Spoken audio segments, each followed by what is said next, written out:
Welcome back to Sources from the Sofa. We have a special guest on today's NFL Lines. So, Lines with the guys. Who doesn't like doing lines on a Thursday night? We definitely do. And we got a special guest, Sniper West. Welcome to the pod. Yeah, thanks for having me on. I appreciate it. It is a little bit late. We're on the West Coast and everything, but Thursday night football just ended. Very entertaining game. Arizona came back. They made it a game. It looked like they were dead in the water. It was funny too because McDonald, he came out at halftime and he said, "We need to put our foot on the gas. We need to, put our foot on their throat and end this game." And that's exactly what they did not do. Arizona came back. They made it a very interesting, entertaining game. I had the under cash by the hook, 43.5, and I had Seattle on the money line, a bunch of different places too. So good night all around. Nice, nice. Yeah, it was a pretty entertaining game. Honestly, I thought it was kind of boring until like the second half, and then all of a sudden, Yeah. like all hell broke loose, and Kyler Murray, There you go again. You're back. It's 2024 Rome now. Kyler Doesn't know how to- Murray. It was really fun. It's kind of seeing him escape from the pocket. Guy's tiny, man. You just see all these big guys swarming after him, but he's quick as hell. He had some nice throws. He just like showcased all those intangibles that you like to see in a starting quarterback. And Jones, though, or not Jones. Darnold. Trying to blank, guys. Donald, yeah. I'm getting these guys mixed up, but he had another wonderful game for Seattle, and they're looking pretty good to start the year. Yeah, I had a couple props too. I hit Murray over on his rushing yards. I had Benson under, which I haven't went back and looked at the stats, but I'm pretty sure he went under. 60.5 was the number. I'm actually looking right now. I don't want to bore the audience. Yeah, I think he had 35 yards, so that was an easy winner. And I had Darnold to beat Kyler Murray in passing yards. Murray had 200. Darnold had 242. So I won there. Only thing I lost on, and I won on the side, and the total only thing I lost on tonight was Jaeson, Smith and Jigba, to score a TD. He had 79 yards, so he went under because I think his total was 82 as far as yards for the game. But he So did not do you score. personally, how many bets do you place on a game typically? I release a lot because I'm on so many different websites. So I had to do a show for Picks and Parlays today, and it was like a 10-minute show. They wanted a bunch of props. So I gave them out, and anything I give out, I want to bet. So I might not bet a lot of money on it. I might just go like $50 a game or a bet on each one of the props. But as far as, premium stuff that I actually put out there and love, I love Seattle. And it was scary too because the public was on Seattle. They were on them big time, and typically I like to fade the public and not play on the side of the casino.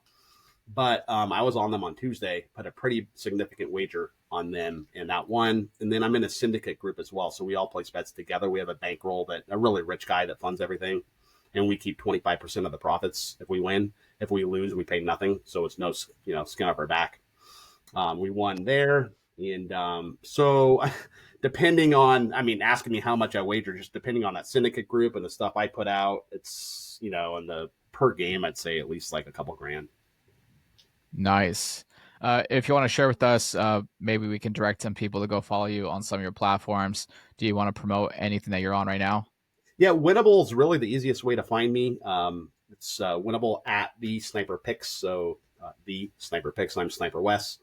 I am on Picks and Parlays at a bunch of different websites as well, but you get a lot of bang for your buck at Winnable. So nice. You'll get your bang for your buck there.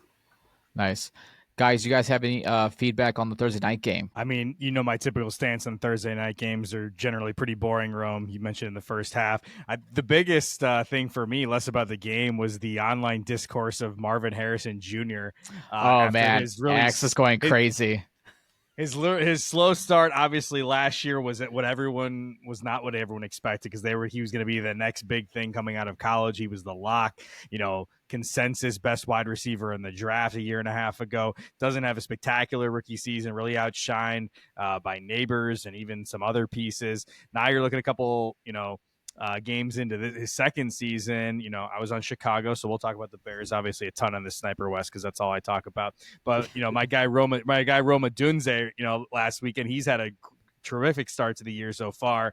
And so I'm going to make this into a Bears take, Rome, as I always do, because there's plenty of the morons in Chicago that really wanted them to trade the Caleb Williams pick down to get Marvin Harrison, to have Marvin Harrison and Justin Fields be the pick of the Bears instead of having Rome and Caleb. So just want to throw that out there. But Marvin Harrison did redeem himself, I guess, in the second half by finally getting a touchdown here. But man, if you're looking at the first half combined with the drops he's had the first starts a couple of games of the season, just not what you expected from a guy that was seen as a total lock. And hey, we're drafting a Hall of Fame wide receiver in Arizona.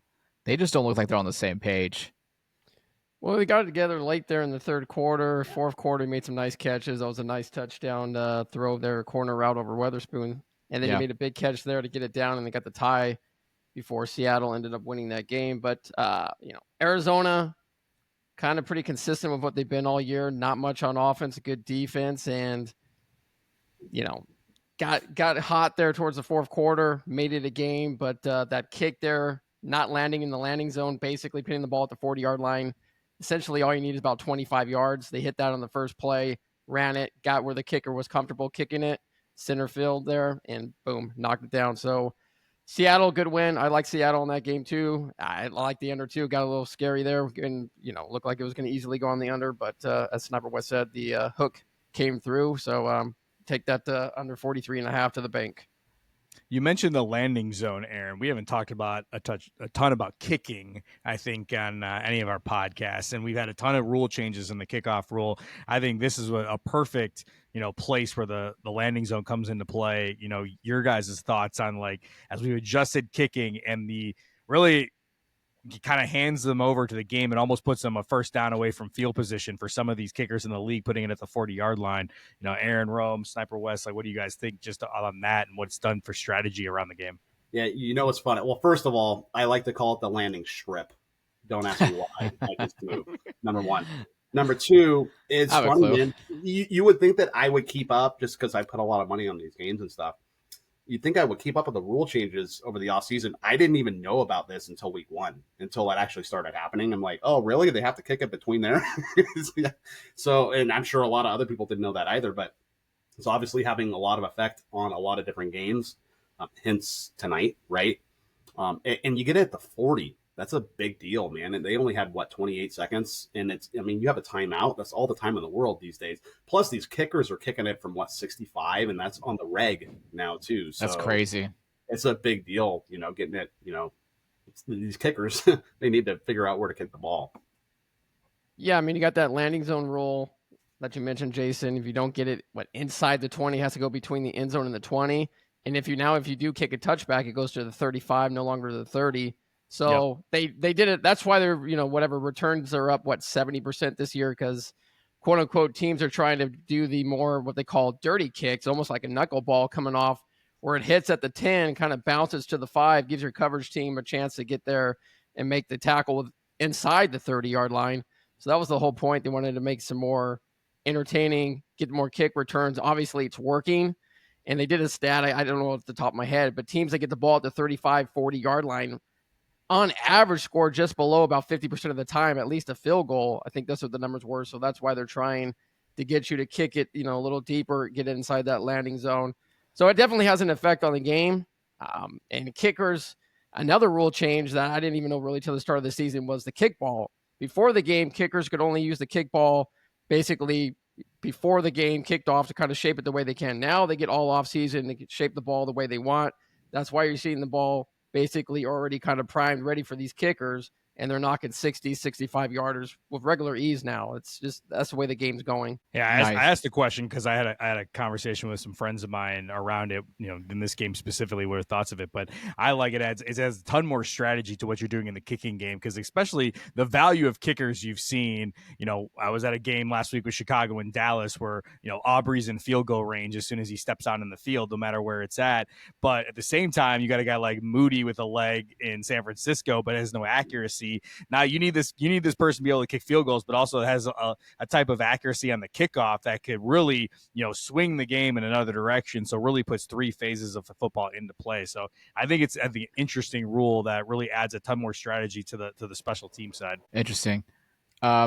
Before we go into the lines, Wes, I'm looking at your calendar behind you.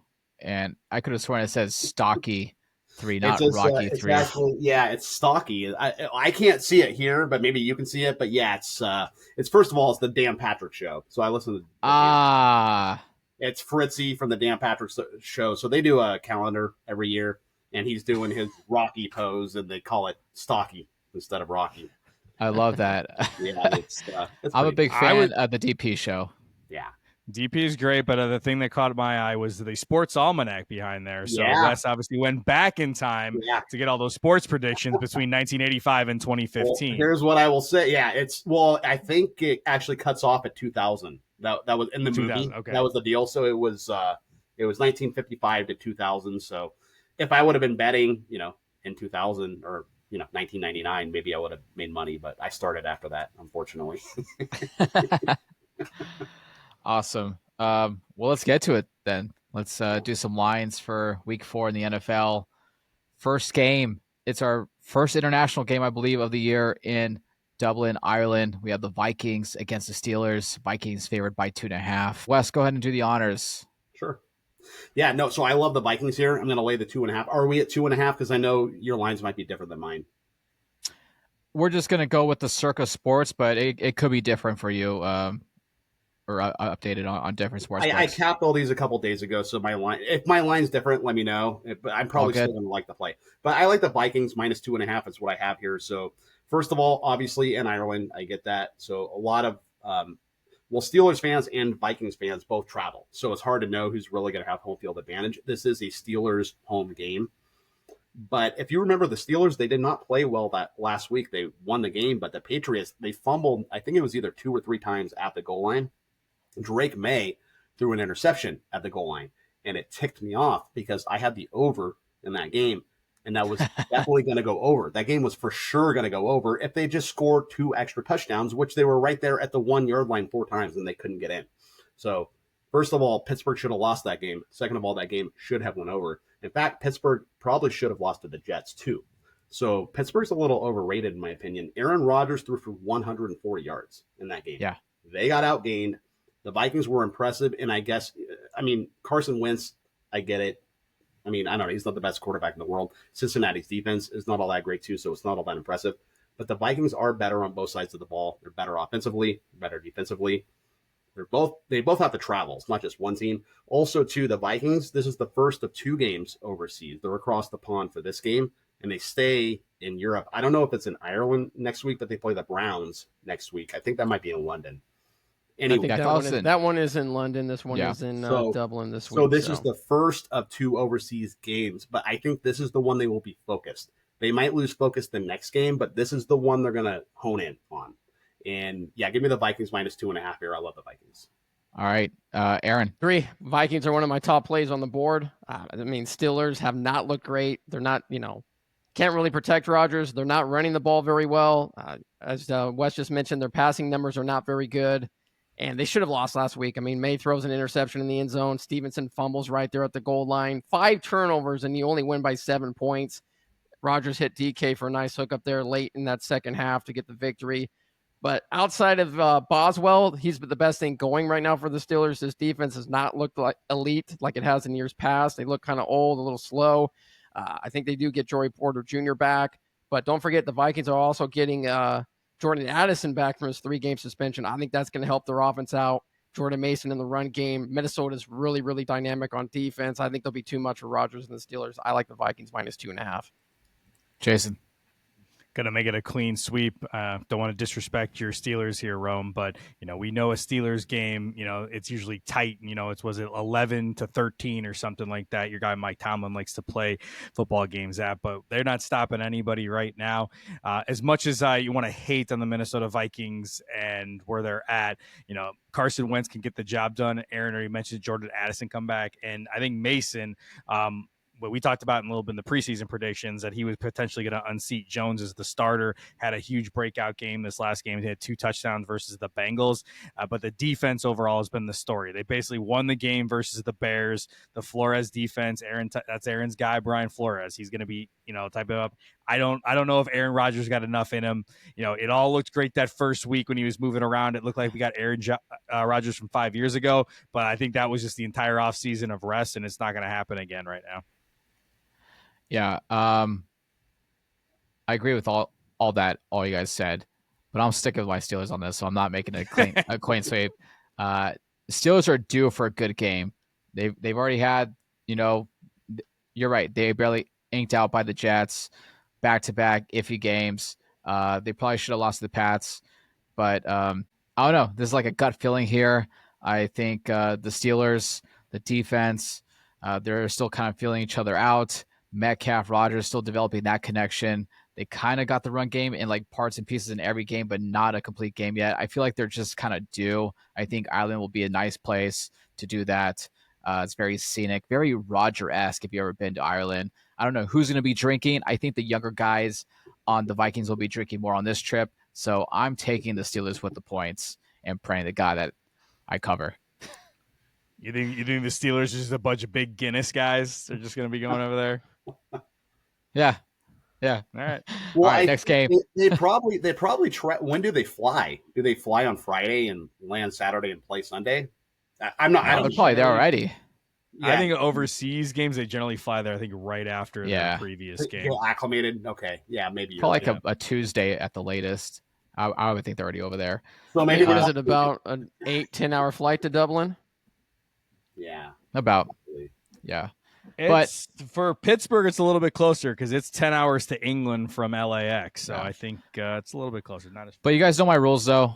Stayaways always on international games. Weird stuff happens. That's why I'm also taking the Steelers. It just breaks conventional wisdom on every single game. Rodgers has never won an international game, too. So there we go. So all the rules are thrown out the window for international games, thus me going for the Steelers. Next game, Eagles -3.5 over the Buccaneers, over under 43.5. Jaeson, go ahead. Yeah, this one, I'm going to say stay away from this one, but I think it looks a little more, instinctively, I want to go with the Eagles right away, but then the Buccaneers got this fourth quarter magic of nonsense that just comes back and makes this a 1-point game at the end. And the Eagles last week pretty much were on the verge of losing and got, one of the great covers of the last couple of years that we've been watching on a block field goal going the other way. So the Eagles still class of the NFC. I don't think there's much arguing that so far with what we've seen after, especially the big loss that the Green Bay had last week. It's a game that I'm not feeling comfortable with, but I do think the Eagles are still much better for Tampa Bay. Tampa Bay down Evans, but potentially getting Godwin back. But I'll take the Eagles -3.5. Aaron. I'm going to go the opposite. I'm going to take the Bucs here at home, getting the 3.5. I mean, they're getting Tristan Wirfs back on that offensive line. That's a big upgrade there, given all the injuries they've had. Mike Evans will be out, but Godwin questionable, maybe a game time decision. We'll see there. But you can run the ball in Philadelphia, as we saw that the Rams were able to do last week, and that's one thing I do like about this Bucky Irving Tampa team. I think they're going to be able to run the ball. In the Eagles, traditionally, this group has not played well in Tampa. They've gotten beat the last, I believe, 3 times they've traveled out there. I think Baker and the boys keep it close. I mean, the score is not indicative of how bad they were beaten on the Jets last week. I think Tampa keeps it close. I think Tampa wins a close game as well. I'll take the 3.5 here. I'll give me the Bucs. Sniper. Yeah, I'm in on the Bucs too. So yeah, Tristan Wirfs is a big deal. Chris Godwin coming back, big deal. Losing Mike Evans, that's not very good for them. That's tough. But here's the deal. So my thoughts on this game, it's very simple. The Eagles are 3-0. They can easily be 0-3. The Bucs are 3-0. They can easily be 0-3, right? All 6 of those games between those two teams have come down to a field goal. So why not take the 3.5 and put them in your back pocket? It's just real simple math for me. I think it's probably going to come down to a field goal again. And, Jalen Hurts, he struggled versus Tampa in his career. So it's just a real simple handicap. I think it's a close game. So give me the Bucs plus the points. Wow. Took everything I wanted to say. Nice sniper, Wes. I'm going with the Bucs. Magic has to end sometime for the Eagles. They won some pretty tough games. Same thing for the Bucs. I just like the piece that the Bucs are getting back, everything that you guys have said. And Eagles have just had, I think, more of an up and down season so far in terms of production, whether getting their passing game going. It's been still shaky Jalen Hurts, although he's been winning, he's had only 2 good quarters in the first 3 games. I'm going to stick with possibly the more respected or the most respected quarterback or disrespected quarterback in Mayfield. Bucks, I like that call though. Everything by a field goal. Why not take the points? Anyone going over under on this one? Is this going to be ugly or is this going to be a shootout? Because both options are on the table. I would go under before over, but I'd probably pass on the total. Yeah. All right, Saints and Bills. Wow. Bills here by 15.5. Over under is 48. Aaron. Yeah, it's a lot of points. Rome definitely wouldn't be on my big board to bet this game, but Saints are just a bad football team. Let's just be honest. They're bad. I mean, they got destroyed in Seattle on the road. Now they go to Buffalo. I consider Buffalo basically the East Coast version of Seattle. Rowdy fans, but guess what? Buffalo's better than Seattle. Buffalo can cruise their way to a victory here. They're going to win this game. I don't see them losing here. 15.5, that's sneaky. Will the Saints be able to backdoor cover? I'm going to go out and just say Buffalo wins this game and covers. I'll lay the 15.5. Wow. And I think Buffalo by themselves is good for 41 points, probably alone in this game. So you might want to lean towards playing the over as well. But yeah, I'll say Buffalo 15.5. Wes, go ahead. Yeah, I really wish I did not have to pick this game because I have no idea what's going to happen. Buffalo, if they wanted to, they can name the score. If you tell them we are going to take your firstborn kid, if you do not win this game by 30, they would win it by 40. Okay. But do they care? I don't think they care. The Saints, are they going to, they look terrible in Seattle. That was the worst football performance I've ever seen. It was so bad. Special teams, defense, offense, it was so bad. So gun to my head here. So, well, first of all, New Orleans, they've scored 13, 21, and 13. Okay, those have been their 3 totals. So are the Bills really going to score more than 30 here? I don't know. They probably will. I'll just roll the dice. I'll take the Bills. I'll lay it with I can't get behind the Saints. They were just so bad. But this is by far and away the game I hate the most on this card. All good. Jaeson. Yep, clean sweep from all of us. I would definitely stay away from it if you were a betting man on this game. But it's hard to say what the Bills would be able to do to this team if they're all in it. I mean, it could be over by 3 quarters, and then as Wes and Aaron are saying, like, do they just back it off? We got Mitch Trubisky in there in the 4th quarter, and if he throws a turnover and you get a backdoor cover. But season preview, the Saints are bad. They may have shocked us in week 1 being more competitive than we thought they were. But, I mean, Alvin Kamara, I think, is in trade rumors right now that going out there, and there's other stuff within the Saints. They're going to be going for the first overall pick. I don't know how much you like here. The Bills, a tough bet, but I'll take them too. Yeah, this is really tough, man. 15.5 in years past, these type of spreads don't end very well. I'm afraid of the Bills just like doing enough to win, and they win by 2 touchdowns, not anything more. But if they were like the Detroit Lions, if they had like that other mentality, they just want to destroy it by as many points as possible. If this was Detroit, I would probably take it. The Bills, though, I'm not sure if they ever done this to an opponent where they just continue piling on until there's no mercy. Bills win, obviously, but I'm kind of tempted to take the Saints with the points. I think it will stay within 2 scores. But I'm reluctantly going to take the Bills. This one's really tricky. Next one, Panthers at the Patriots. Pats favored by 5.5, over under 43. Jaeson, who do you got? I don't like this game either. I'm going to be honest with you, Rome. Like, I don't like either of these teams. The Panthers, I don't know what I'm going to get week to week. When it comes to them, the Patriots feel like it's going to be close, but turning over the ball. What, they have 4 or 5 fumbles last week or something like that the Patriots had? Feels like a thing that you wouldn't get typically from a Mike Vrabel team where we're not turning over the ball, we're playing things tight. 5.5 is a lot of points for the Patriots right now, what they're looking for offensively. I would reluctantly take the Panthers plus 5.5. Ooh, wow. All right. Aaron. I'm going to agree. I'm going to go Panthers here plus 5.5. I mean, they're coming off that surprising, shocking 30-0 win over the Atlanta Falcons last week. But like Jaeson said, the Patriots have not looked great offensively. They've turned the ball over a ton. They're not good enough for me to be personally favored by 5.5 points.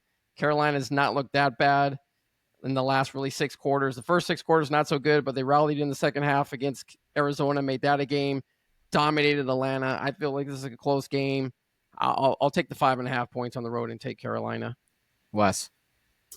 So I have I have one play on this game. It's on the total. I will give you an ATS too, but I'm on the over on this game. That's my favorite play on this game. It is a premium play. I like it a lot. So first of all, like I said earlier, and like everybody's mentioned, the Patriots, they had all those turnovers at the 1. The Patriots would have scored a lot of points last week if that didn't happen. This total would be a lot higher if that hadn't happened. The Patriots would probably be favored by a touchdown here if that had not happened. So I think the Patriots are going to take care of the ball a little bit better because I think Vrabel's going to be in their ear all week. The Panthers, the one thing that I'm kind of scared about with the Panthers is they could have a gigantic letdown because when's the last time a Bryce Young team has beaten another team by 30 points? It's never happened, right? So they could have a gigantic letdown here. But I am going to take the over 43. Okay, that's my number one play. But for purposes of the show and against the spread, I am going to take the Panthers just because I think they'll be an active dog. Because I think it's going to go over, I think the Panthers are going to score a lot, meaning the Patriots are going to have to keep up. And I think it's just going to be a high-scoring game. So over is my first play, but for the spread, I will take the Panthers plus the points. Nice. All valid points from everyone here. The guys that fumbled the ball, they're not going to get a lot of touches this week. And their backup running back, he did pretty well. I think he's going to be the main ball carrier. I can't remember his name. It's just leaving the top of my head. Ramondre, one of them. Stevenson. And Drake May, not the greatest game. And he hasn't put back-to-back, iffy games so far in his short-lived career. He's looking pretty solid. I think this will be a bounce-back week for the Pats. 5.5 is pretty tricky, though. I kind of got them winning either by 4 or 7 points. It's right in the middle. Panthers looked really good last week. I just think the Patriots, maybe it's week 4. This is where some of the teams just started showing. So far, the first 3 weeks, it's preseason. I think this is where we start seeing some of the work start coming through. I'm going to take the Pats to go against you guys to cover the 5.5. They win, but it's a tough win, barely inking out 6 or 7 points. We'll see how it goes. Next morning game, Commanders and Falcons. Commanders favored by 1 point. Over under is 45.5. Wes, go ahead and go first. So obviously Jaden Daniels, I still think he's not going to play. I don't know if you guys have heard anything new. As of this morning, I heard he's still not playing, which the line reflects that. So this line movement, first of all, has been crazy. The Falcons opened at plus 2.5. They went down to -1 yesterday. So that's it's a significant, that's like a field goal line move. Then today they came back to plus 1.5. I think that's where it is now. But all that is because the Jaden Daniels news, right? So Mariota did play well, though. But here's the deal. Atlanta got embarrassed. Nothing will motivate a team in the NFL more than embarrassment. And obviously Penix was benched late for Cousins, but I just think they didn't want to have him lose any more confidence, right? But I think they're going to bounce back. I think Atlanta's going to play quite well here. Remember the Commanders, they actually play the Chargers week 5. They go to LA to play the Chargers. So I kind of think Dan Quinn wants Daniels to rest up for that game because the Chargers could be 4-0. And, that's a showdown, in LA. And also Terry McLaurin could be hurt too as well. I just think the Falcons bounce back here. I think the Commanders have a letdown. And the line's kind of telling me what's going on here. So I like the Falcons on the money line here. But I guess if I have to take the plus whatever it is, 1.5 for the spread, I'll do that. But I like them to win outright, to be honest. Got it. Aaron. Agree with all those points. I think this line reflects Jaden Daniels isn't going to play. He's been practicing, light practice, but basically saying he's going to leave it up to the doctors. The doctors, I don't think, are going to give him the A-OK. They're going to be about their best wide receiver.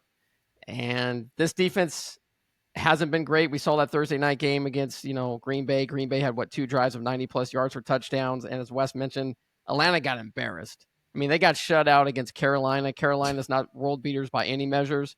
I think Penix, Drake London, Bijan Robinson, all those guys bounce back in a big way. Atlanta's got a good defense. They're quick and athletic. Mariota, if you put a good quick defense against him, he is turnover prone. I like Atlanta too here to win outright as well. Again, I'll make it a consensus. I know there's no team that we kind of hate more around here as the Atlanta Falcons, because if we're all on them, means they're probably going to in for a letdown, because who knows what's going to happen at this point. My guy Kyle Pitts, he might make an appearance, he might not make an appearance. I don't know. Look at him. Hey, we got this great running back, but he just disappears for whatever reason. Penix hasn't won a game where the opponent doesn't score more than like 6 points or something in his 6 starts so far. So, and this is the Dan Quinn revenge game too, going back to Atlanta, underneath there. But I think without Jaden Daniels, without Terry McLaurin, I think you're missing something there, definitely from this Commanders team. And we start to ask a little more of the questions from the Commanders. Last season, they were everyone's hype train, and Jaden Daniels is the greatest thing, and all this, and we're going to the championship game. He's on his Daniels hate guess right what? Now. He's not as good as Caleb Williams right now, Rome. That's right, because Caleb Williams is statistically the best year 2 quarterback right now this year. So, but him out, I don't think there's much of a chance. So I'll go with Atlanta. Wes, in case you couldn't pick it up, Jaeson will take any opportunity to bag on any quarterback that was also in the same draft as Caleb Williams. So we'll probably get a few more of those. Bo Nix, I'm coming for you next. Falcons, I picked them up in my fantasy league for defense, and they let me down last week. They showed so much promise the week prior, just swarming after a really flustered McCarthy on the Vikings. I think they'll do that again. Mariota already had a big win. He hasn't had back-to-back big wins in a long time. I think he's a good backup quarterback, probably one of the better ones in the league. But to do this twice, and it's going to be loud and crazy in Atlanta. They have beers for $3, nachos for $1.50.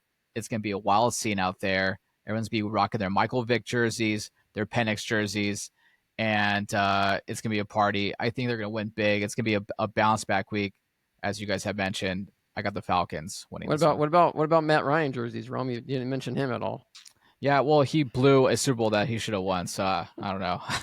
Wait, quick question. Sorry to cut you off, Jason. Is Matt Ryan a Hall of Famer? It's so close, man. It's so close. Like him and Rivers, I think, were like the best quarterbacks that just never got it done. Like they were great, and I would put them over quarterbacks that won the Super Bowl. Yeah, I got Rivers above Russell Wilson. I would have Rivers over Matt Ryan. I mean, because Matt Ryan towards the end, he had some really bad, rough years there. I mean, Rivers he was the last quarterback to take the Colts to the playoffs. Without him, they've been a mess. He was so good. Matt Ryan, you could flip a coin, man. I think you could flip a coin on him, whether or not he gets in or not. I wouldn't be mad either way, to tell you the truth. What do you think? Well, it's funny because Eli's going in, but he's going in because he's a Manning and he got 2 Super Bowls. But Ryan's stats are way better than his. Rivers' stats are way better than his by far. It's not even close. Another quick thing, and this is from the DP show too. I'll give him kudos. Is Russell Wilson playing his way out of the Hall of Fame? I think he could be. He's probably a Hall of Famer if he just retired after the Broncos. It's becoming rather embarrassing. And also too, so Russell Wilson was great the beginning part of his career.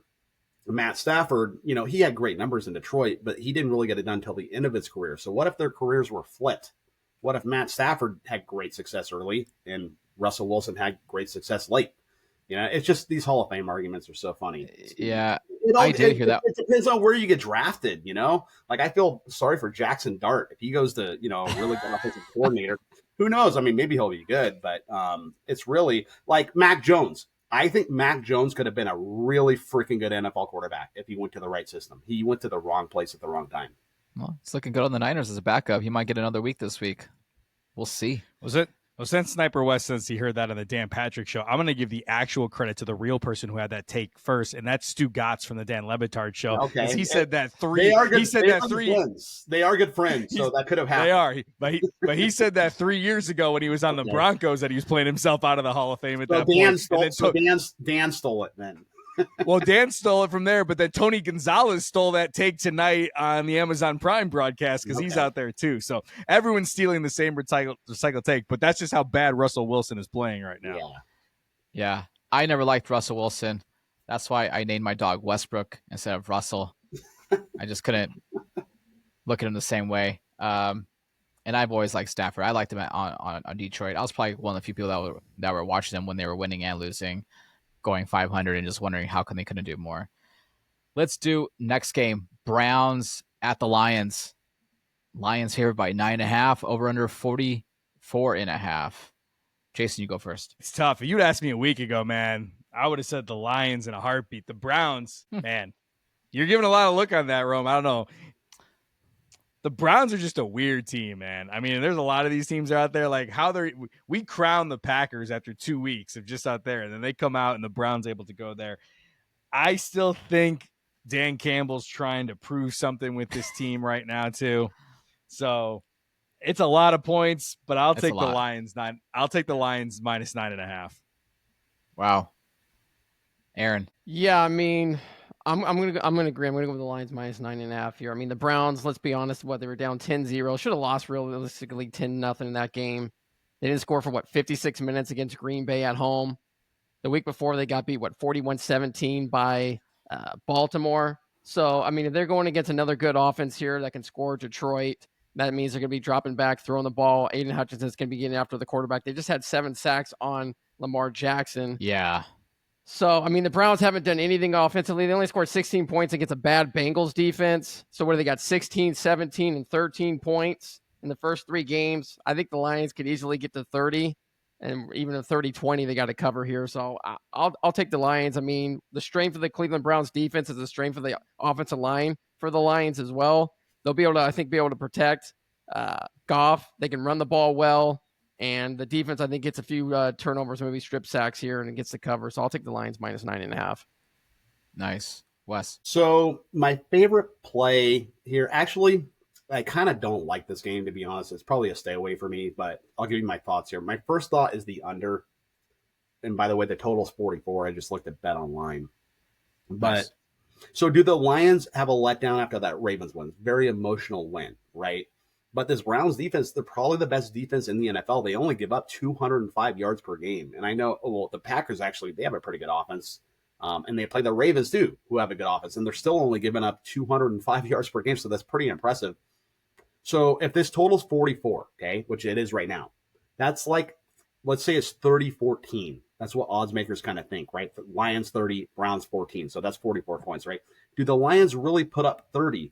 And I don't think they do against this defense. And do the Browns even really put up 14? Because this Lions defense, they looked good in the second half against Baltimore. They didn't look at the first half. They looked at the second half. They got after Lamar. And the game just kind of screams under to me. I like the under 44. That's my first lean. My second lean is going to be Detroit, just because here's my angle on the side. The Browns beat the Packers outright. The Packers beat the Lions outright. Therefore, the Lions want to destroy the team that just beat the team that beat them in week 1. So I'm going to take the Lions minus 10. Nice. Yeah, this one's pretty tricky. Browns, best defense out there. Lions have a pretty good defense as well, and they're getting healthy from last year. I think the Lions, this can go either 2 ways. The Lions are just scoring at will. They're getting turnovers, and they're scoring on defense as well. This game, they're up by 30, 40 points. That gives the Browns a chance to kind of air it out, get some points out there, and they barely cover, or it's just too big of a gap. I'm reluctantly taking the Lions, but this kind of scares me a little bit. I think the Browns could keep it competitive just because their defense is so good. Maybe they do kind of keep the Lions a little bit more down to earth, but Lions are just too good to lose this game at home. It's not going to happen. So, tough one. Next game, how many more morning games? We have 2 more morning games to go. Titans at the Texans. Texans favored by 7 points, which to me seems like a lot for 2 struggling teams. Over under 38.5. That is low. Wes, we'll let you go first on this one. First of all, this probably will be my Survivor pick. I don't know if you guys are. I think you guys are doing Survivor, right? That's why we. Aaron is. Cool. Okay. Yeah. It'll probably be my Survivor pick, just because there's no other time to take the Texans. If you're going to take the Texans at all during the year, you take them now. Obviously, 2 0-3 teams. Houston is terrible. Why are they terrible? Their offensive line is terrible. They can't run the ball, and they cannot protect the quarterback. If you gave Josh Allen this Houston Texans offensive line and this Texans run game, he would not be very good. Therefore, CJ Stroud is not very good. He's taken a lot of heat in the press, and I don't think it's very fair, to be honest with you. They just haven't put enough weapons and enough, good offensive line in front of him. Losing Tank Dell really hurt them. Also, too, Brian Callahan, the Titans head coach, he relinquished the play calling duties to Bo Hardigree, so he is not calling plays anymore. I'm not a big fan of Callahan. I like the Texans here. I think it's a get right spot. Obviously, they can't go down 0-4. And no. I think the Titans are just really bad. I don't even know who's worse, the Titans or the Saints. At least the Titans can play a little bit of defense. But I'll take the Texans here, -7 over the Titans.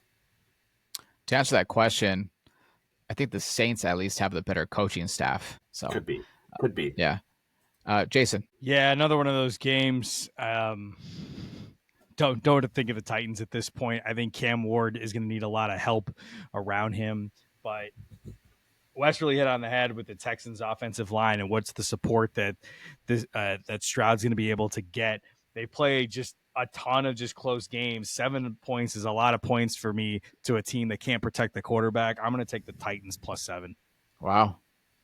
Aaron. 7 points is a lot, but I'm gonna take the Texans here. I mean, you're not. I mean, I think if, like Wes said, I mean, if you're gonna take Survivor Texans, this is probably the best spot to get them. Can't afford to go 0-4, given that they're already 3 games back in the division. We said that last week too. They couldn't afford to go 0-3. Yeah, and I mean, but they were on the road. Jacksonville's a better team than the Titans. The Texans. Finally somebody stands up and supports. No O-line, no running game. I think CJ Stroud's a really, really good quarterback. If you got him some weapons to go with what he's got, he's one of the top 10 quarterbacks, I think, in the NFL. He just doesn't have anybody really around him to work with. I think Nico Collins, if he didn't fumble, I think they would have beaten Jacksonville last week. That fumble really cost him because then Jacksonville went down and got the game-winning score. Brian Callahan, he's terrible. I mean, he doesn't know what he's doing. He gives up play-calling duties. We've seen how that works for other teams. The offense actually seems to get worse. Sometimes they come out and put up an inspiring effort. But that Texas defense is still really, really good. I mean, they are 0-3, but they're really close to being 3-0. A fumble going in to score against the Rams, a fumble going in to score there. Baker Mayfield, 4th and 10, escapes and gets the victory there on Monday night. Yeah. I like the Texans here -7. If there's ever a spot to take them this high in the spread, this is it. The line is screaming, take Tennessee, but I'm not going to fall for the bait. Give me the Texans. Wow. Nice. I'll just make it a clean sweep. It's do or die for Texans. And I think now their coach is going to be a little bit under fire if they lose this one. He may be on my hot seat. I liked him out of San Francisco. I liked him as a coach and what he's done, at least in the initial first year. But if they don't win this, the seats can get really hot in Texas. And you know how they like to churn through coaches over down there. Last game in the morning, we have Chargers and Giants. Chargers -6.5 favorites in the Big Apple, 43.5 over under. Aaron, who do you got? Yeah, I mean, the Giants are making the switch to Jackson Dart, rookie quarterback out of Ole Miss, making his debut at home against a really, really good, talented Chargers defense. It's a tough spot. It's a tough spot here to go against these guys. I mean, the Giants, week 1 and last week, have not done anything on offense.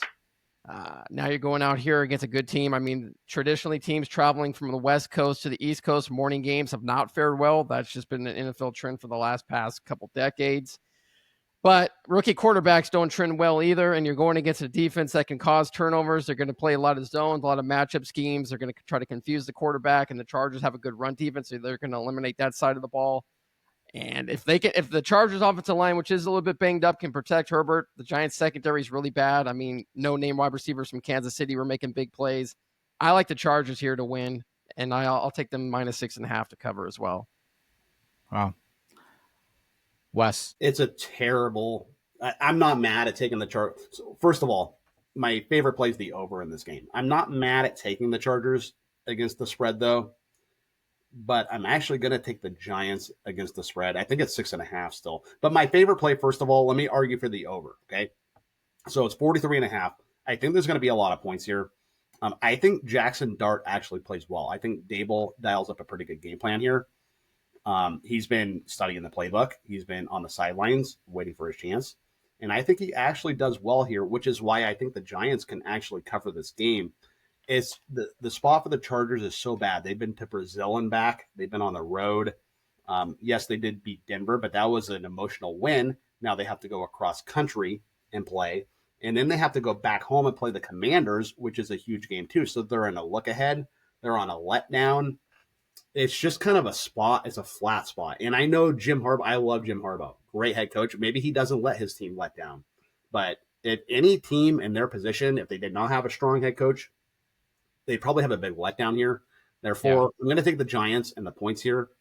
But I really love the over because I think the Chargers are going to do what they do. I mean, they put up 27, 20, and 23 in their 3 games. So you know what they're going to get. There's no Najee Harris. I get that. Omari and Hampton, though, he carried the ball 19 times, and I think they'll get him involved. I love the over. That's my first play. For purposes of the show and ATS, I will take the Giants, which, according to Bet Online right now is 6.5. Yeah.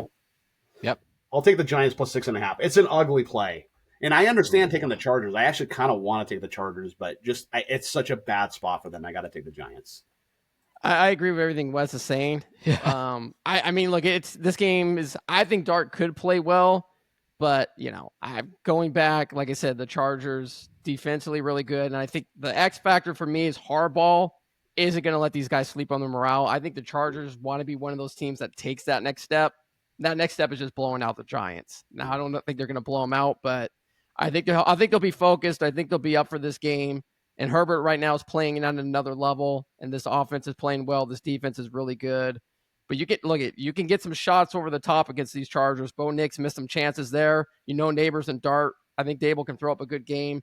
Could go either way. I'm just going to take the veteran coach, the veteran team that's been there over the rookie quarterback. Jason. Yeah, really tough line is everything these guys have said. I wouldn't want to play it, but I'm going to agree with Aaron and Wes. I'm sorry, Aaron, because Wes took the Giants, right? So half asleep there, but Aaron, I like the Chargers play. It goes against everything I think about the West Coast, the East Coast. Wes brought up a great point of how much going from Brazil and everything the Chargers have. But my simple reason for this, I know Aaron and Rome, you like him, but to me, Brian Daboll, he's in survivor mode right now. You're making a move that's wrong. This guy Jackson Dart should not be starting. You have Jameis Winston sitting third in the depth chart. If you're making the move from Russell Wilson, you put Winston in. So now you're putting Jackson Dart against a really good Chargers defense. That's just going to tee off him. It's just a bad move from a desperate head coach that, this is what Matt Eberflus or one of these other guys that would do right now that's grasping for his life that's going to get fired. You start 0-3 and you've done nothing as a head coach. Your entire resume is built on being offensive coordinator for Josh Allen. Now this is just Harbaugh is going to come in and crush them at this point. And so that's why I take that. This would be a stay away for me. I just feel like if there's a letdown in the Chargers schedule, this might be it. Dart, everyone likes him. There's a lot of good publicity coming out of Giants camp about it. But I agree with you, Jason. Jameis should be the starting quarterback this weekend. Hot seat is so hot right now. I don't think he knows how hot he is. He is baking up like a pile of turkey legs and bacon bits and a pot of collard greens, man. It is getting hot over there. Chargers, though, the defense is ascending right now. One of the best in the league. I just find it hard to believe that they're going to lose this game with a rookie quarterback under these circumstances. I do like the over, though. I think it's going to be a shootout. I think it's going to be a lot of points here. I think Herbert, aside from week 1, he hasn't really aired it out a lot, and racked up the points. I think this is where he does it in the Meadowlands and shows out and makes a play for the MVP this weekend. So 6.5 is a lot, but I do think they win at least by 7 or 10 points on this game. Chargers. All right. How are you guys feeling? Feel great. Let's roll. Should we just roll to the afternoon games? Hell yeah. We're going to the afternoon games, Rome. This is where USA the stats is where I get hot right now. So this is my Jason's been on fire for afternoon games. He's been lights out, man. Nice. Can't say so much in the morning games. So that's where you make all your money back from the morning. That's what I'm doing. That's what Jason's been doing, dude. That's hilarious. All right. Afternoon games at 1:05 Pacific time. The Jags are visiting the Santa Clara 49ers, favored by 3.5 points, over under 47. That was a jab at the 49ers in case you guys didn't catch that. Aaron, you go first. Yeah, I mean, you got the Jaguars coming in here to the 49ers. Big loss for the 49ers, losing Nick Bosa to an ACL tear. They've got their defense had been relatively healthy. Their offense, obviously, with Kittle, Jennings, and all those guys being out is, I haven't heard. Is Brock Purdy going to play quarterback in this game? Does anybody know? Like 80-90% he's going to play. Yeah. So I figured he was close last week. I figured he'd play this week because I think Mac Jones suffered a PCL sprain or tear, so he's kind of banged up. I'm going to go Jacksonville here. I think Jacksonville can go in here and win this game outright. I think they got the run game going there. They've got a good athletic defense. 3.5 points right now, I think, is a little too much for the 49ers to cover. They just beat a bad Arizona team, by the stroke of God's hand. And they didn't look great against the Saints. Brock Purdy threw up a Hail Mary, begged for that touchdown catch against Seattle. I like Jacksonville to cover, and I like him actually to go into Santa Clara and get the win outright. So give me the Jaguars plus 3.5. Wow. Wes. That's a pretty bold take, and I will tell you what. I'm going to give you the most meaningless stat of all time. The Jags have been around. I think they came in the league with the Panthers in 1993. I'm older than all you guys. I'm 44. You guys are probably all younger than me. But I remember when they came in with the Panthers. In fact, they made the Panthers and the Jags made the NFC and AFC championship games, both of them in their second year of existence, which was crazy in 1994. I remember that Tom Coughlin back. I remember that. Yeah. 96. And Dom Capers. Yeah. So maybe it was 95 when they came in. Anyway, but here's your stat. Stat of the day, like Stu Gotts and Dan Patrick do, right? Stat of the day. Stat of the day. Music. That is a stat of the day. The Jacksonville Jaguars have never in their franchise history won in the state of California. Wow. Da-da-da. That's a great stat. There's your stat. But that being said, I'm going to take the Jags here. I agree with Aaron. I think they cover here. I think they play well. So they're 2-1. And yeah, I know they haven't played anybody. They played the Texans and the Panthers and the Bengals. The Bengals, aren't very good either. But Jacksonville, they put up 356 yards a game. The Niners put up 361, 19 points per game. And yes, Purdy is coming back. But the Jags just have to get going. Brian Thomas Jr., he's Mr. Butterfingers. He keeps dropping passes. I think he kind of fixes that this week. Travis Hunter needs to get involved more. I know he had a nice reception and run after catch last week. I think they're going to kind of put it together this week. And I think the Niners do quite well too. My favorite play actually is the over. I love the over 47. This total opened at like 44, 45. It shot up to 47. There is sharp money all over the over here, no pun intended. Love the over. That's my favorite play. But I am going to take the Jags. Anytime I take an over, I always lean toward the dog because of what I said earlier. I think the dog will be active. They will score a lot of points. Therefore, the favorite will have to keep up with the dog. Therefore, the total goes over. So over is my first lean, but I'll take the Jags plus the points. Interesting. That's an interesting tip to take for the bettors that listen to the show. Jaeson. Yeah, you don't get too many clean sweeps picking the Jaguars, especially where a team led on offense by my guy Shane Waldron, who just comes to a team and lets number one wide receiver die like he did with Jackson Smith-Njigba, like he did with Rome Odunze, and now he's doing to Brian Thomas right now because just taking over. But through all that said, the Niners are just got this. I have a feeling they're just going to be like a 12-win team that has these 1-point wins. It's going to be like the Vikings of last season. Play this bad schedule, a bunch of crap teams. They get 12 wins, but it's one. The Jags, I think, could win this game outright, but I just think 3.5 points is probably too much for a Niners team that lost Bosa. You get a banged up Purdy potentially. I think Ricky Pearsall is questionable in this game too. So you're banking on McCaffrey right now to save you in a game against a Jags team that has, kept things close and has the ability to score. I think potentially a big game from ETN on this on the Jaguars side as the run game continues to get better under Liam Cohen. So I'll take the Jags plus 3.5 as well. I'm going to go against all you guys. This would be Homer. A stay away from me.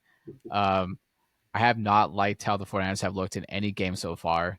Yeah, Purdy comes back. He's looked pretty mediocre, and he has to justify that big contract. McCaffrey, surprisingly, has looked pretty decent, and they got other wide receivers involved in the game. Mac Jones did pretty well in relief. Although they are 3-0, Niners are due for a bounce-back game. I think this is when it comes in. They're at home for the second week in a row. It's going to be hot. If you don't know, 49er fans are some of the rowdiest fans in the NFL. They're disgusting. They'll fight you in the stands. And Jags, I'm just not up on the Jags and their new coach and all that new stuff as much as you guys are. They're flying back to the sunny side, to the West Coast. It's going to be really beautiful weather out here. They're going to be distracted by all the pretty girls, all the sunshine. Women, weed, and weather. I'm taking the 49ers to finally put up a really big win this week. They're going to upset, if you can upset as a favorite, but I got them winning this one. You know they're traveling to Northern California, right? They're not coming to Southern California. Well, you got the nice. You got the weed part right. Santa Clara is like Southern California. It's really nice. Except it's freezing. I don't know what's the sunshine over there. Like it's gonna be it's gonna be overcast. Going from Jacksonville to Santa Clara, I think it's a nice little comfy trip for the Jags here. No, the weather's once you pretty pass good. San Francisco Bay, it is hot. Like it is hot like Southern California, and it's really nice. The breeze is gonna be nice, and that stadium sucks. It's like a microwave. It's a tin can. They're gonna be hot. That's fair. I like the guy that's a Dodgers fan trying to lecture us on who the rowdy, disgusting, like people want to fight you fans are, over there. But okay. All right, White Sox. All right, Colts, Rams. Rams here by 3.5. In LA, 49.5 over under. Aaron, who you got? Yeah, I mean, it's a tough game here. I mean, the Colts have looked really, really good coming in here, really dynamic on offense. Daniel Jones has been revived. The run game has looked great. Jonathan Taylor, and the Rams coming off that tough, heartbreaking loss. I'm going to go with the Rams here at home. I just think right now that the Rams front four, they're going to be able to slow down this run attack with the Colts and pit the pressure and make Daniel Jones be the guy that kind of beats them here. Daniel Jones had a great start to this year, but he really hasn't had those moments without the run game. And I think if they can keep Stafford standing upright, I think Devontae Adams in the pass game can get going. I like the Rams balance as well. I think it's a bounce back spot for the Rams. So I'm going to take the Rams at home to cover and give the Colts their first loss on the season. Nice. Wes. Yeah, this is another one of those games I hate. I really don't like this game at all. The Colts, obviously, going almost all the way across the country here. The Rams then off the heartbreaking loss to Philly. Rams have a great defense. My number one lean, and I'm probably not going to play this game either way, but my number one lean would be the over. I do think there's a lot of points here. The Colts have been putting up a lot of points. Well, I used to call him Danny Pesos. First of all, that was my nickname for him back in the day. Then he became Danny Dimes. Now he's Danny Dollars. By the way, they call him Indiana Jones. Now they're officially playing the Indiana Jones theme song every time he throws a touchdown pass at Lucas Oil Stadium, which I thought was interesting. But it'd be interesting if they start playing that at Disneyland this weekend if he throws a couple TDs. Yeah, right. But my first lean would be over, and I want to take the Rams so bad, but I'm not going to do it. I'm actually going to take the Colts and the points. I don't want to believe in them, but I kind of think I have to. They just have such a good running game. I love Jonathan Taylor. Decent defense. I know that Broncos game was pretty high scoring, and I know they haven't played anyone. They played the Dolphins, who were terrible. They played the Titans, who were terrible. But I just have a sneaky feeling they're going to hang tough here. Maybe the Rams win by a field goal, Colts cover by the hook, and the game goes over. Give me the Colts against the spread, but I like the over in the game. Jason. I'm, for one, shocked Aaron didn't ride with his guy Steichen. I know. I just bounced off really quickly. I didn't see it coming. It was tough, man. No loyalty. No loyalty. Hey, I'm the only one that's been riding their bandwagon these first 3 weeks all year, man. You are, which is shocking. I thought I was going to be the contrarian taking the Rams. You got to know when the ride's good to get off sometimes. I think you got to get off the bus this week and stop at Disneyland because they're going to be playing not some Daniel Jones, Indiana Jones music. Well, that's the way I was leaning. I was leading the Rams. You can't tell me how pissed off this Rams team is going to be after losing the game the way they did last week. And now, look at who the Colts have played so far in their first, 3 games right now. 2 of them that they blew teams out against was a Dolphins team that's going to fire their head coach and a Titans team who's probably going to fire their head coach. Their best win so far is against Aaron's other guy, Sean Payton, in the AT Bowl that we had in week 2, and that was a tight game. Maybe Daniel Jones' best performance against a really competitive defense. However, this Rams team is a lot better than any of these 3 teams they played so far this year. I think it's a little too much for them. I think the Rams are going to get after it. I'll take the Rams -3.5. I'm taking the Rams as well, but if there's a game that I won't be surprised if it goes the other way, it's this one. This is going to tell us a lot how Colts, like how good they are, how good Daniel Jones is. Taylor's a monster. Their defense, not great, but they have monster players in there. They just go after it. I think it's going to go over. I kind of like your play, Wes, on this one. It could be a shootout. The Rams, though, they've surprised me so far this season. And it's either a close one as a shootout or it's a close one in a tight game. The 3.5 is really tricky. I barely got the Rams winning by 3, but maybe the Colts are due, man. It's midnight. Cinderella run is over. I think they're gonna have a great season, but it's time for them to lose one. They can't go 4-0. Rams get a revenge victory from a tough loss last week. Bears, Raiders, a pick 'em, 47.5 over under, 125 slot on Sunday. Aaron, you go first. Yeah, this is gonna be a close game. I mean, it is a pick 'em here. I mean, as far as totals, this is one of my better totals. I like the over here. I think the Bears Raiders over 47.5 is a good play here, a solid play. I'm gonna ride with Jason's Bears though.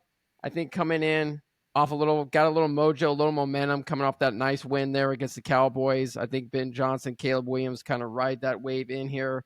Does worry me. Caleb Williams comes in, career record 1-8. The only road win was a meaningless win last year against the Packers when they played their second string guys. So Caleb Williams really has not won a game on the road against a first team unit. Raiders are in a desperate spot. They need to win the game here. But I just think Ben Johnson, the offensive weapons they have, they lead a late drive. I like the Bears to get a late score and win this game outright. So I'm going to take the Bears here to win. Jason. I thought you were saving me for last in this one, Brum, but this is a laughable spread. You're going to take this into a pick'em game, all right? And don't think I wasn't listening last week when you guys did the spread and Aaron picked the Cowboys to beat the Bears and Rome. You said the Bears were winning, but it was going to be close, all right? It wasn't close. It wasn't even close in this game, all right? Where the Bears are weak is in their front seven, and that was evident against the Lions, against the Cowboys. Well, Lions, it was really evident, but the Cowboys with Javonte Williams, and they got the turnovers to boot. Now, we talked about this in the recap game. The Raiders' offensive line, maybe the worst run offensive line in the league. Ashton Gentry's has every rushing yards is after contact at this point. So the biggest way you can expose the Bears right now is in the running game, and I don't think this offensive line can do it either. So give me the Bears on this.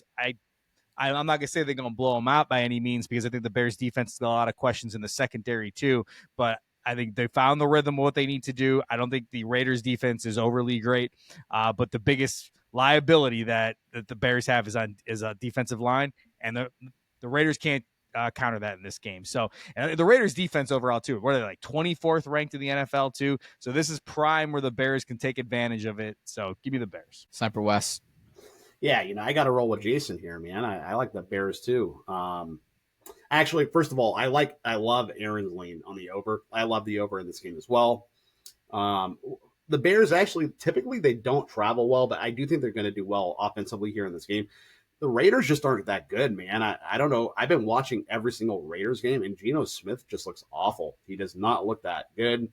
I thought he was going to have a really good year too because, in fact, I didn't bet it, but a lot of my friends, they were telling me, because he plays in a dome, anytime Geno Smith in a dome, he has great statistical numbers, right? And all his outdoor games were early this year. So everyone's like, oh, he's going to go way over on yardage and the Raiders are going to be really good. I haven't seen it so far. But the Bears, they do put up 20 points in every single game. They look great against the Cowboys last week. I get the Cowboys defense is terrible, but I think they play well here. I think they win this game, and I think this game goes over. I think it's a high-scoring game.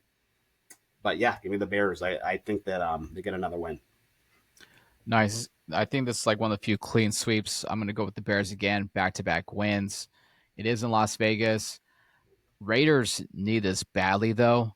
But with the porous run defense of Chicago and Genty being on my fantasy team, I really need him to show out and have a blowout performance to justify that number 6 pick because they passed a lot of good people that they could have put on their O-line specifically.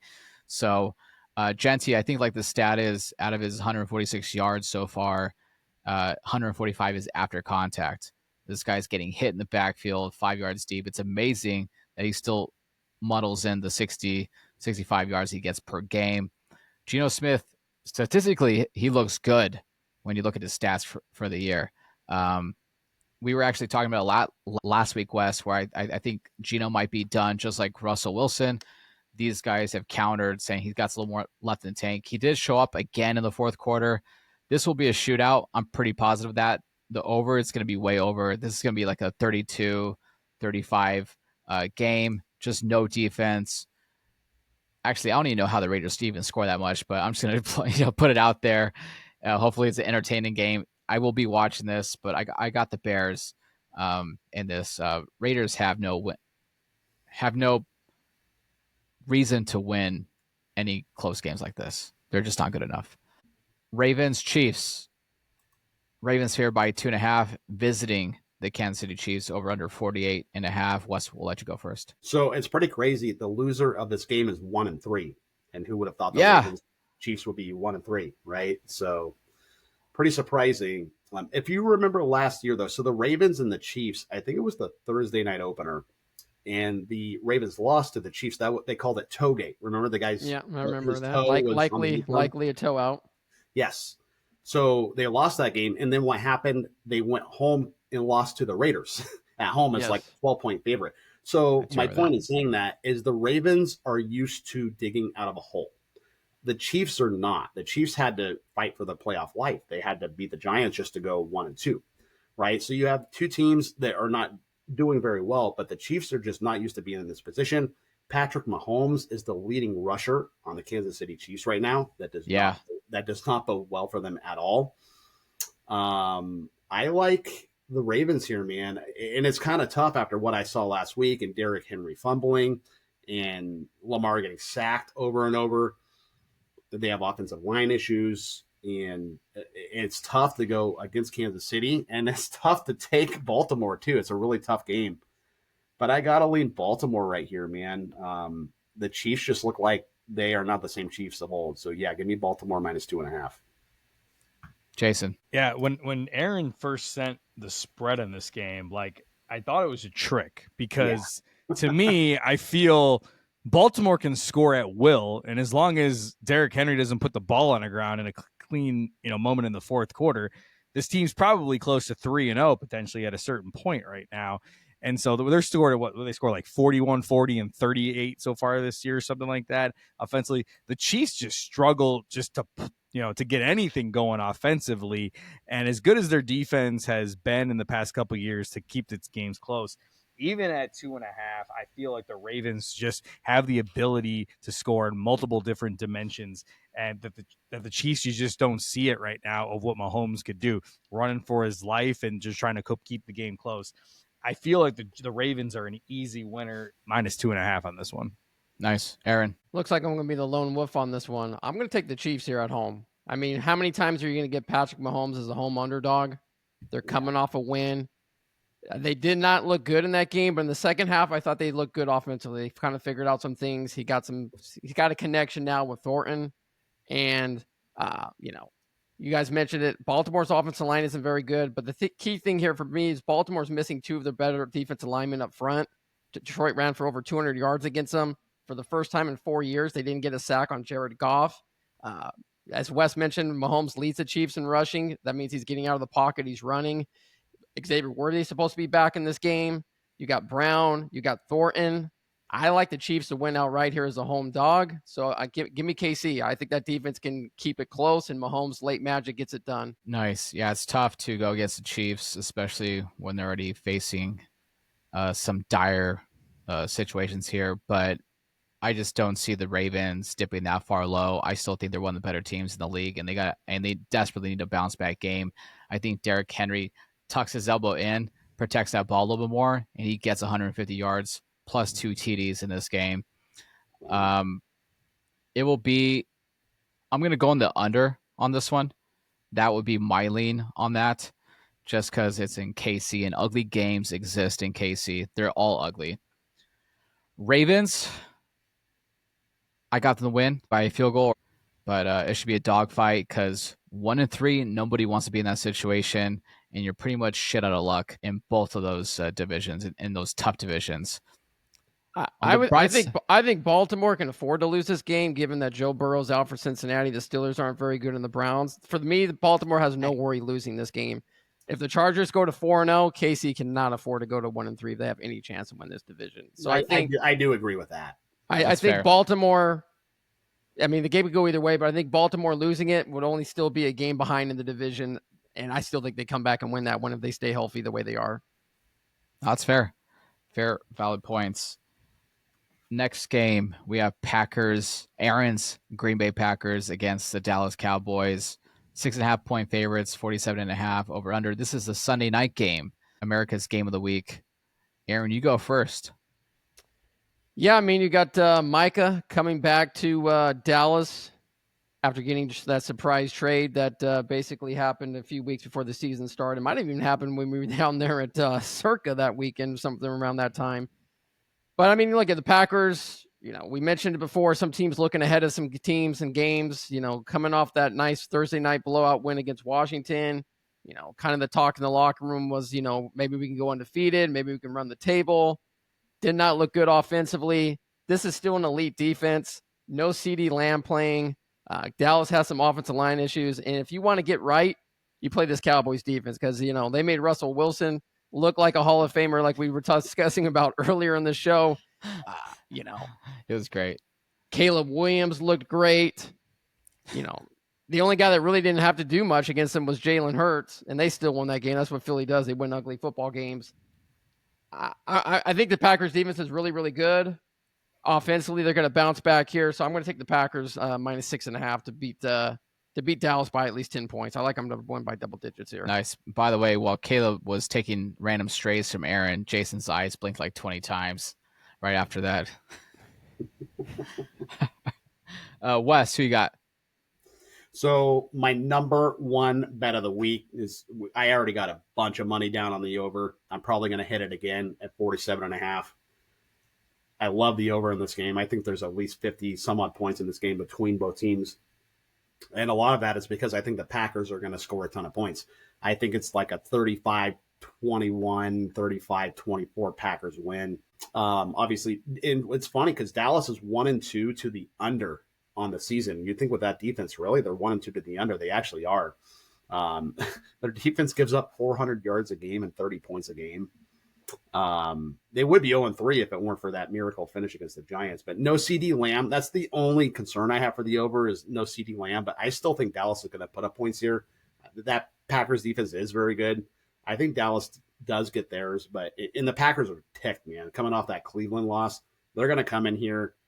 In fact, I love the Packers team total. I think the team total is over like 27.5. I really like that too. I actually might bet that because I think they're going to score a lot of points. So I love the over. I love the Packers team total over. Love the Packers minus the points. I think it's going to be just bloody murder on Sunday Night Football, and the Packers run away with it. And there's a lot of points on both sides. Bloody murder on Sunday night. Love it. Jason. Yeah, man, that Cowboys defense, not great. Not great. I as much as everyone wants to take shots at Caleb on this, but yeah, there's just wide open holes everywhere. I don't even know the last time the Bears didn't have a sack against one of their quarterbacks in the last 40 years that I've watched Bears football, but it didn't happen last week. I think Caleb had like a brand new jersey on when that game was over with. So I think the Packers, the way to get Jordan Love right now is to be able to have him to throw to all these different wide receivers. Jacobs potentially have a big game. I agree with Wes. You're looking at 35 plus points probably from the Packers alone in this game. The Cowboys, how they get points will be interesting. The Packers defense is no slouch either. I don't think it's a bet play, but if you're looking for fantasy, if you got Jake Ferguson tight end for the Cowboys, I think he's probably going to have like 8 catches or something like that because Dak is only looking for him from a check down perspective anytime he gets in trouble. George Pickens, maybe in line for a catch or two, but there's also a drop or two in there. Do you see Tolbert or somebody step up to a degree? It's a lot of points, but I think the Packers can easily cover that and agree with Wes that you're looking for a shootout in the over on this one. Nice. Another unanimous decision. Packer going to come in really hot. The Packers are going to bring the Big D to Big D and stuff the shit out of the Cowboys and sack the shit out of Dak. Dak has done pretty well so far this year. I think he's done just as good, if not better than any other year. I've actually admired how well he's played underneath the circumstances because he has no help. Just because they have Dak, I do think they will score at least a couple touchdowns. Maybe, 25-35, but Jordan Love's going to spread the love all around. They're going to rack up the points. They're going to show America who's really America's team. this season. Packers all the way. The Cowboys could have beat the Eagles. They so easily could have beat the Eagles in that game with the lightning delay. With CD was just dropping those passes, man. He hit him right in the breadbasket, right in the red zone with, I think, like right under 2 minutes remaining. They could have easily won that game, and it just not only that, you had that Miles Sanders fumble inside the 22 that really hurt them. They were going unscored. So yeah. Cowboys are not losing because of Dak. He's had a pretty good year. He's definitely up in my book. All right. We go. Is it 2 Monday night games again? Yeah, 2 Monday nights. I don't like it. I don't like the 2 Monday night games. Well, here's what I don't like. 2 Monday. I like 2 Monday night games. I just don't like these 4 teams playing on Monday night. That's the problem. There's that. I agree with that. I don't like the scheduling. They did it in week 2. They did it in week 2. They did a game at, I think it was 7 Eastern, 4 p.m. and 7 p.m. Yeah. Well, they made them 3 hours apart, so you can watch the whole games. This one, they're doing them an hour apart, so they're going the same time. So Well, I think they realized no one wants to watch the Jets Dolphins, so they just figured they'd give us a little matinee early and then get us onto the main premium show. Wes, we'll let you go first on this one, since you're so excited to talk about this. Jets getting 2.5 points at the Dolphins. Okay, well, we'll go 2.5. I mean, there are 3s out there. I love the Jets at 3. I really do. I really like the Jets a lot at 3. I mean, if we have to do 2.5 for, the circa numbers, that's fine. I'll do 2.5. But I'm just, for the viewers, there are 3s out there, so you can get 3s, okay? But, so the Jets are on a 2-game Florida trip, right? So they were just in Tampa. I don't know if they stayed in Florida or if they just went back to New York and did their normal thing and then they're going back to Miami. I'm not sure. Maybe you guys know. I don't know. Anyway, but Miami's 0-3. They finally did look good offensively last week. But here's the deal. I mean, McDaniel, he's probably going to be fired if they lose this game. So they will be up for this game. I just think the Jets are in the same situation, and I think Aaron Glenn is going to be a really good head coach. They could have beat the Steelers. They maybe could have beat the Buccaneers. That was a little bit of a stretch. Also, too, I don't know if you guys know this. I don't know. Justin Fields, he was in concussion protocol. I don't know if it's him or Tyrod. I don't care. I don't care who plays quarterback for the Jets. I still like the Jets no matter who's the quarterback here.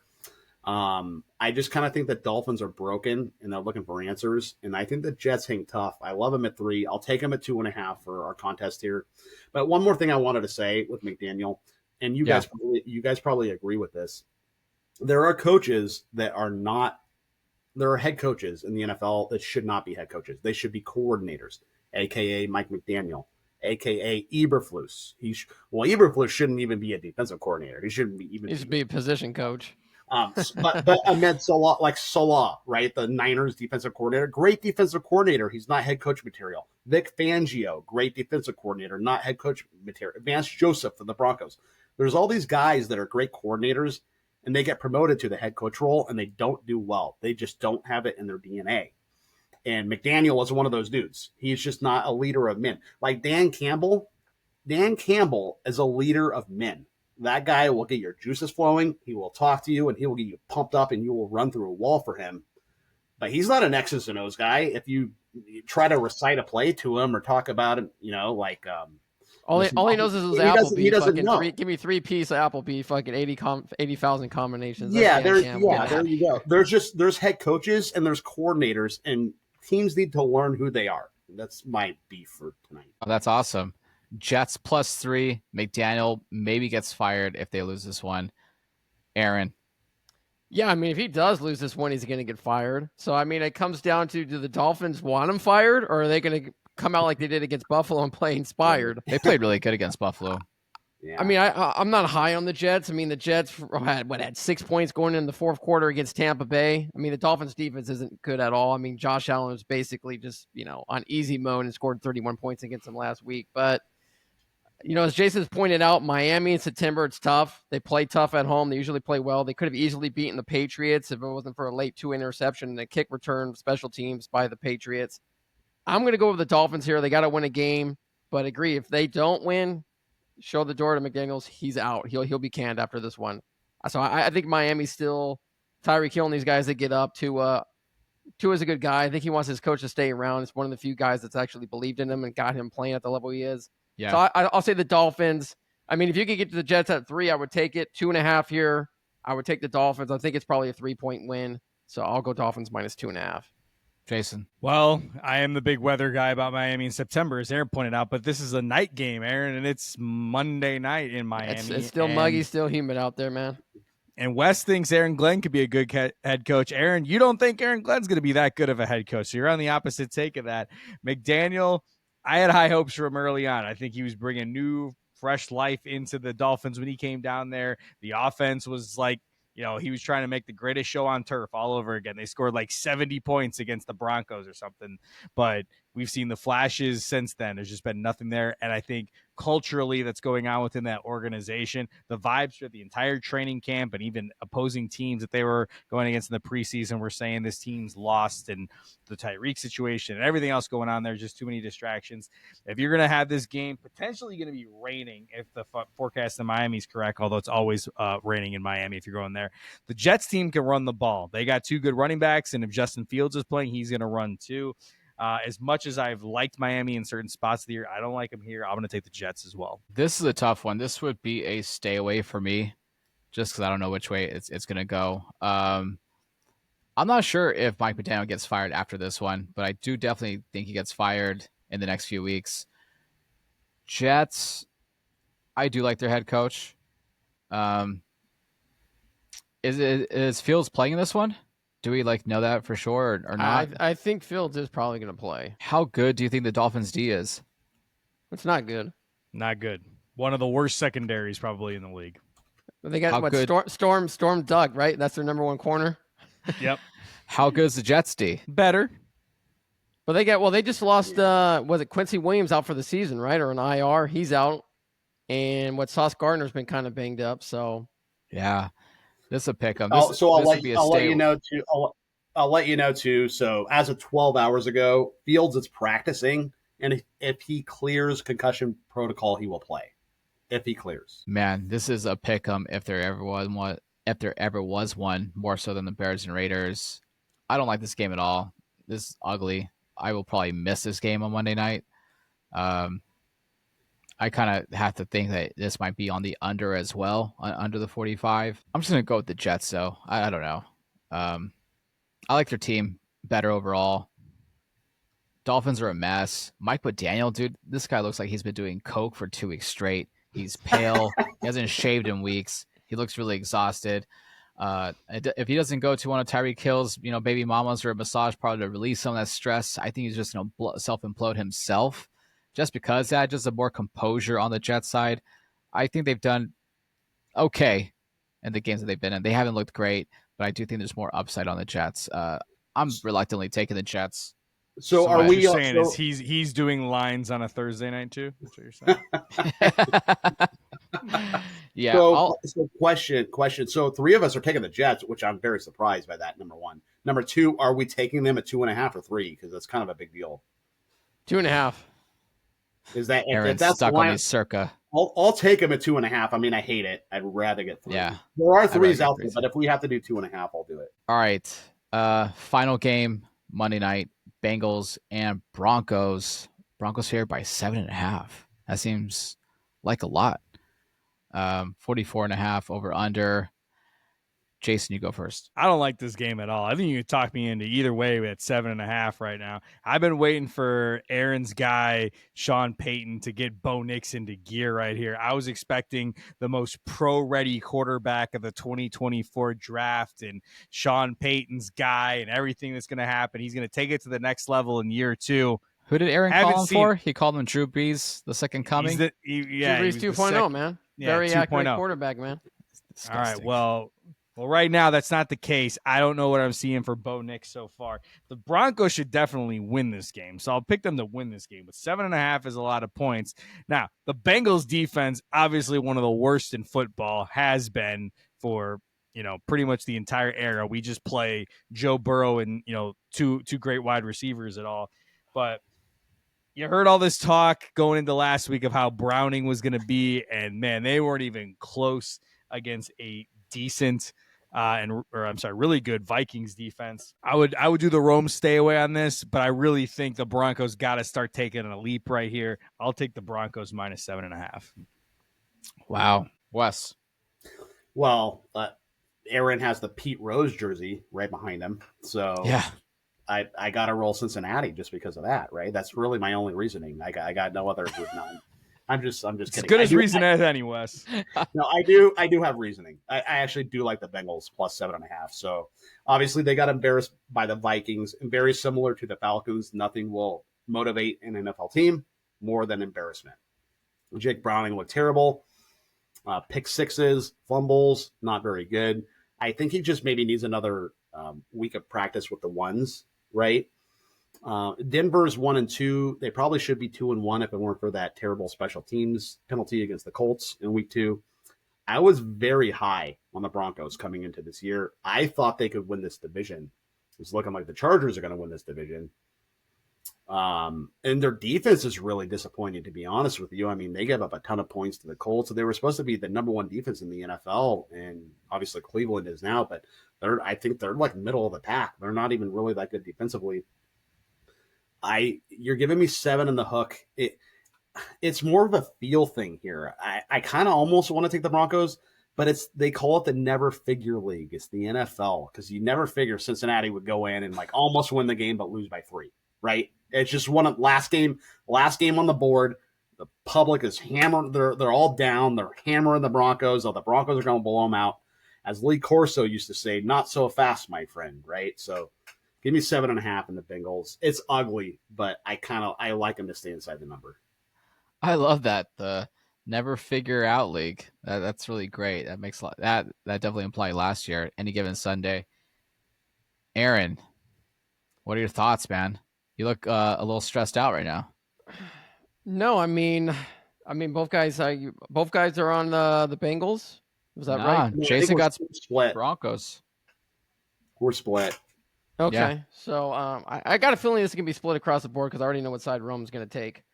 So I want to take the Bengals here, but I don't trust Jake Browning. And Wes mentioned Denver's defense. They're aggressive. They blitz a lot. They got great corners on the outside, but Cincinnati has great wide receivers on the outside. I really love the over 44.5 because when you play man-to-man and blitz, I think Jamar Chase and those guys can break a few big plays. And Cincinnati's defense is bad. I think Sean Payton's put too much pressure on Bo Nix. They got to get the run game going. I think they do here. I think the difference, I think it's a cover here by the Broncos. I think it's a pick 6 again. Jake Browning's good for at least 2-3 turnovers. It's tough to cover on the road against a team, regardless of how they've been playing. I think the Broncos, they've been just missing some big plays in the passing game, like Bo Nix. I mean, he's hit Sutton for a couple, but he's missed them for a few too. I think it's a high-scoring game, but I'm gonna take the Broncos to win here. I'll say they win like 31-23, high-scoring game. I like the Broncos to cover. I want to take Cincinnati. I just don't trust Jake Browning in the spot. Yeah, this would be a stay away for me. I think it could go either way. I want to think a lot of people like Browning. They like his arm. They like his talent. He got to get his wide receivers fed, and they want to be fed this weekend. Denver was a better defensive team last year. They're still middle of the pack right now. I think they're ranked like 16 or 17, something like that. They've been bending, slightly breaking. I do expect a little bounce back week, but just 7.5 points is a lot, even in the Mile High City. Just with 7.5 points, I'm going to have to take the points. I think Broncos still win, but Bengals at least cover. Browning has a decent enough game, maybe 3 touchdowns, 1 or 2 interceptions at that, the last one that costs them the game, and Broncos run away with the victory. They win by 4 points, Broncos, but I'll take the Bengals with the points. All right, that does it for week 4 NFL lines. How are you guys feeling going into the weekend with that? I feel great. A question for you though: what's your guys' records? You guys have been doing this 3 weeks, so who's in the lead? What are we looking at here? That's hilarious. Let me pull it up right now, because against the spread, it's actually pretty tough. If it's like the stayaways, I usually have these guys were making fun of me from last year because I have like a lot of stayaways. I only bet on the games that I feel pretty good on, but I guess the over-under is like 5 or 6 games that I stay away from. Basically, we're below 500 right now. Yeah. I'm not mad. It's hard, man. It's hard. No, because I think I'm 20-25, and these two are 21-24. Yeah. Okay. Like literally, we've gone either 6-9 or 7-8 every week. But Yeah. like you said, we're pinning every game. I mean, there's a lot of stay away games for sure, but we just it's a pick long every season. game. That's why you can't bet every game on the board. Yeah, exactly. That's why you can't. Yeah, that's why we're kind of just calling it it's a fun contest all throughout. See how it makes it. I finally had my first above 500 week last week at 8-7, and that barely put me up tied with Jaeson at 21-24. But yeah, I was 6-9 the first week. Jaeson was 6-9 the second week. Aaron was 6-9 this past week. So it's a hell of a game to be playing, and we don't count the Thursday night game. We just usually record afterwards. So well, yeah, being that you do your Thursday night show after that game, I mean, yeah, I'll tell you, I would have been on the Seahawks money line. Well, I was. You could always say that. I like the Seahawks too. So yeah, for sure. Good question. What do you think your record would be if you're doing against the spread? I'd probably be with you. I'd be lucky if I were 500 if I were betting every single game. It's just so tough. There's so much parity, man. The NFL, it's like a soap opera, man. It's like Days of Our Life. It's they call it the never figure league. Never. Right when you think when you think you have the answer, that's when it punches you right in the face. Like, nope, not this week. Injuries. Yeah, I mean, injuries are just tough to figure out. I mean, if somebody would have came to me last week and said that the Panthers were going to beat the Falcons 30-0, I would have laughed at them. I would have put $500. I would have laughed at them and said, I would have sold my house. Just get out of here. Go back to the bar you came from and have another one.